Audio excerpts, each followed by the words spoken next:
මෙවැනි රූපරාමෙන් අපට පෙන්වා දෙනවා සිපින්වතුනි. කඩු ශිල්පය දුනු ශිල්ප පමණක් නොවේ. වේද මන්ත්‍ර ලලිත කලා සාහිත්‍ය ආදී එකී මෙකී සකල ශිල්පයන් හොඳින් ප්‍රගුණ කරනවා අත් නොහල වීරයෙන්.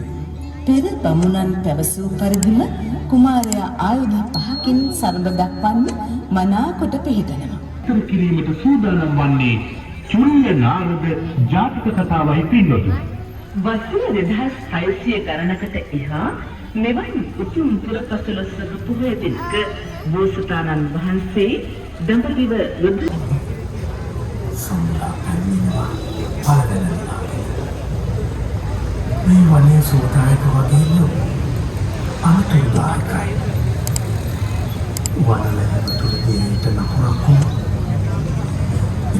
කාව අයින සිටනවා දේවදත්ත පරපුර අපේ රටේ තුල යලිත් මතුවීම කනගාටුවට කාරණක් වගේ සිහිපත් කරන්නේ මේ උත්පල වන්නා කතා වස්තුව දෙකදිනේදී ඔබ වෙනුවෙන් බෞද්ධ කර්මයක් පවතින 2600කට එහා ප්‍රවුණ රාජ්‍යයේ